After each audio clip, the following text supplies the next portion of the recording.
दोस्तों नमस्कार, बहुत स्वागत है आपका चौकस भारत में। मैं आपका दोस्त ब्रजेंद्र। 2024 में लोकसभा चुनाव है, उसके पहले ही लगभग कुछ महीने, अगर 6 महीने बात करें या 7 महीनों की बात करें तो बचे हुए हैं। और उसके पहले ही जो है वो राजनीतिक समीकरण और जोड़ तोड़ की राजनीति शुरू हो गई है। दरअसल सारे दल अपने अपने स्तर से जमीन तैयार कर रहे हैं, ज़मीन में पानी डालकर सींचने का प्रयास कर रहे हैं। दरअसल ये ज़मीनी ताकत जो है ये दिखाने की कवायद इसलिए भी चल रही है कि कहाँ से कौन बब्बर शेर है।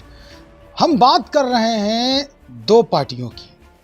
कल हमारी बात हुई चिराग पासवान जी से। चिराग पासवान ने स्पष्ट तौर पे ये बयान दे दिया है कि भाई हमारा 2 जो सीट है हम वहाँ से कतई भी कदम पीछे नहीं हटाने वाले हैं।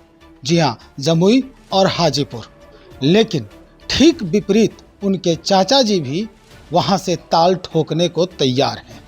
आज इसी बनिस्बत बात करने पहुँचे हमारे साथ हुलास पांडे जी हैं, संसदीय बोर्ड के अध्यक्ष हैं लोजपा रामविलास के, और इन्हीं से हम बातचीत करते हैं। क्या लग रहा है सर, स्थिति जो है बड़ा विपरीत दिख रही है, आपसी रंजिश जो है अब मैदान में उतरने वाला है। नहीं, इसमें देखिए, सबसे पहले तो आप समझ लीजिए कि कोई भी पार्टी हो अपनी सीटों को अपने हिस्से में रखकर ही किसी समझौते की बात करती है। जी जी। और जैसा कि आप जानते हैं कि हाजीपुर हो तब, जमुई हो, समस्तीपुर हो, खगड़िया हो या नवादा हो, वैशाली हो, तो ये हमारी सीटें रही हैं। और हाजीपुर तो हमारा पारंपरिक सीट रहा है। जी, हमारे पार्टी के संस्थापक स्वर्गीय हम सबों के आदरणीय नेता रामविलास जी का कर्म स्थली रहा है, जहां से उन्होंने वर्ल्ड रिकॉर्ड बनाया था। इतने मतों से वो जीते थे कि वर्ल्ड रिकॉर्ड बना था। और एक हाजीपुर की पहचान पूरे देश स्तर पर नहीं, विश्व स्तर पर बना था। और हमारे दिवंगत नेता का भी पहचान हाजीपुर से बना था। तो ऐसे पारंपरिक सीट को अपने संस्थापक महोदय के कर्मस्थली के सीट को छोड़ने का कहीं से सवाल ही पैदा नहीं होता है। तो किसी भी हाल में पार्टी अपने सीटों पर, और खास करके हाजीपुर पर, तो अवश्य लड़ेगी। सर, 2 बातें और सामने आ रही है। बात यह है कि अगर हम बात करें चाचा जी की यानी पारस जी की, और बात करें भतीजा की चिराग पासवान जी की, तो दोनों जो हैं वो एक परोक्ष रूप से एक प्रत्यक्ष रूप से बीजेपी के सपोर्टर हैं, या यूँ कहें कि उनके समर्थन में हमेशा डटे रहते हैं। स्थिति तब बन सकती है या बिगड़ सकती है जब कोई व्यक्ति, दोनों में से कोई व्यक्ति सशर्त जो है सीट छोड़ने की या सीट पकड़ने की बात करे। देखिए, हमने पहले भी कहा है कि सीटों पर कहीं कोई बात नहीं होगी। अब हाजीपुर का जब पिछला बार लोकसभा का चुनाव होना था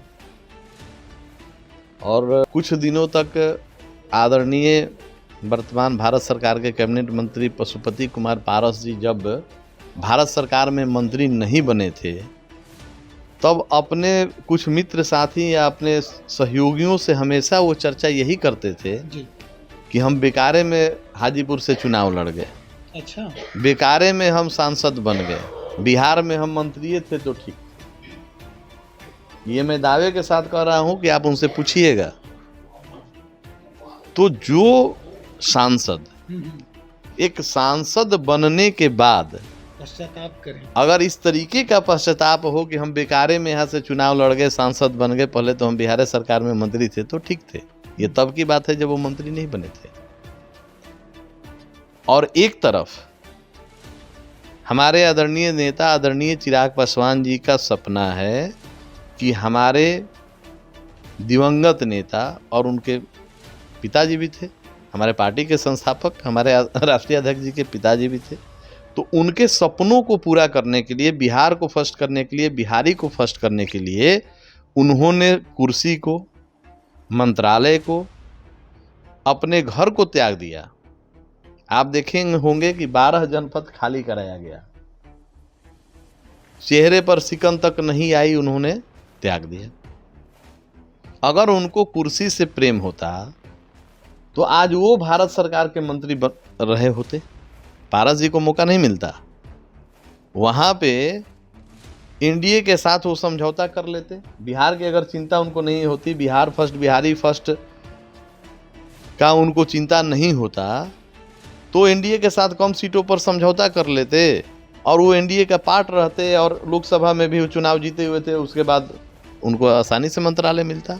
लेकिन नहीं, उन्होंने अपने पिताजी के सपने को साकार करने के लिए, बिहार को फर्स्ट करने के लिए, बिहारी को फर्स्ट करने के लिए इन सब पदों को और मंत्रालय को उन्होंने त्यागा।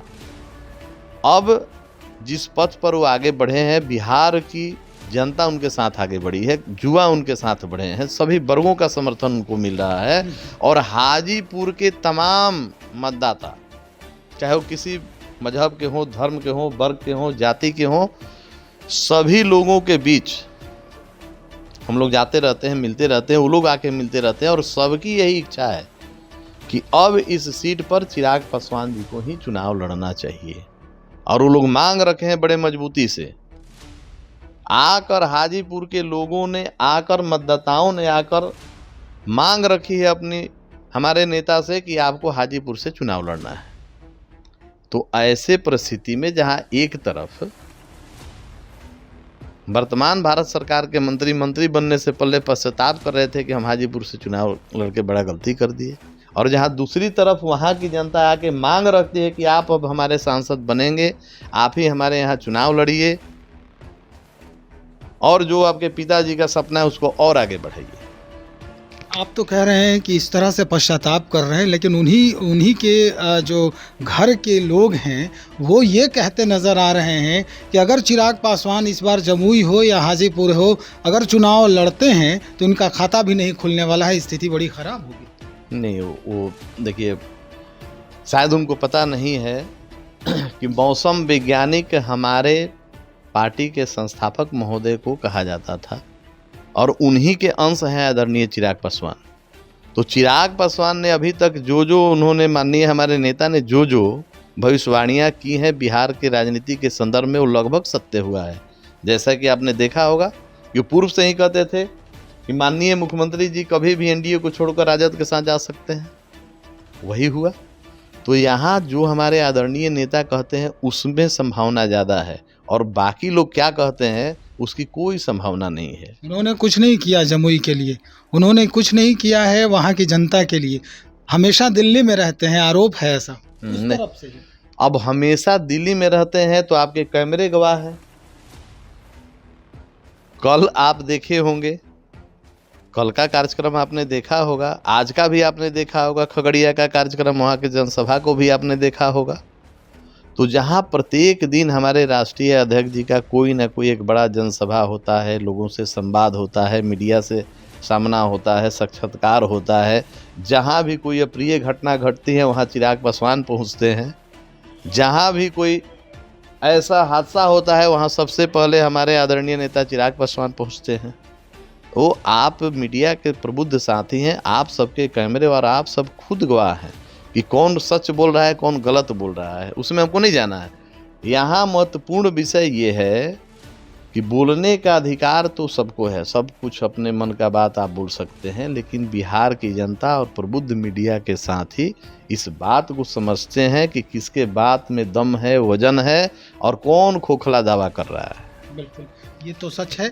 लेकिन एक आखिर में आपसे एक सवाल और है हमारा कि अगर चिराग पासवान जी अपने जो सिटिंग सीट हैं उस पर ये दावेदारी तो करते ही हैं, किसी कारण से अगर गठबंधन होता है, आप लोगों का अलायंस होता है और दबाव बनता है, उस परिस्थिति में क्या करेंगे? चिराग पासवान जो है वो सरेंडर करेंगे? अरे आपको पता है, पूर्व का इतिहास भी आपको पता है कि हमारे नेता ने कभी भी आत्मसमर्पण का राह नहीं चुना है।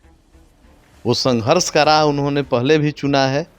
पिछले बार भी जब बिहार फर्स्ट और बिहारी फर्स्ट हमारा जो पार्टी का विजन था, जो मेरा सिद्धांत था, उस पर बातें जब नहीं बनी, नीतीश कुमार जी ने 7 निश्चय को चुना, तो उस समय भी चिराग पासवान ने आत्मसमर्पण नहीं किया। सिद्धांतों से समझौता हमारे नेता ने न कभी की है और न कभी करेंगे। हम मजबूत दावे के साथ कहते हैं कि बिहार के हित में और बिहारियों के हित में कोई भी त्याग करने को, किसी भी तरह का परीक्षा के लिए हमारे आदरणीय नेता तैयार रहते हैं और उनको कोई स्वार्थ नहीं है, अपना उनको निजी कोई स्वार्थ नहीं है। हाँ, हम राजनीति करते हैं, हमारे नेता का ये सोच है कि हम राजनीति करते हैं तो हमारी सीटें हमारी झोली में होनी चाहिए, उसको छोड़कर ही सिद्धांतों के आधार पर किसी पार्टी से गठबंधन की बात होगी। चलिए सर, जानकारी के लिए बहुत शुक्रिया। तो हमारे साथ लोजपा रामविलास के संसदीय बोर्ड के अध्यक्ष हुलास पांडे जी हैं और जिन्होंने स्पष्ट कर दिया है कि किसी भी कीमत पर, किसी भी शर्त पर, चाहे उसके लिए कितनी बड़ी भी कुर्बानी देनी पड़े, हमारे पार्टी के राष्ट्रीय अध्यक्ष सरेंडर नहीं करेंगे, आत्मसमर्पण नहीं करेंगे सीटों के मामले में। लेकिन जिस तरह की बातें सामने आ रही है विपक्षियों के द्वारा, जिस तरह से फैलाई जा रही है या बात हो रही है, तो निश्चित तौर पे ये जो लड़ाई है, चुनावी लड़ाई जो है, जो समर में लोग कूदेंगे, ये काफ़ी जद्दोजहद भरी होगी और मेहनत लगेगी। हम देखेंगे इस पूरे समर को, चुनावी समर को, रैलियों को, बातों को, और आपको भी दिखाएंगे। तब तक इंतज़ार करें, बने रहें हमारे साथ। बहुत शुक्रिया आपका।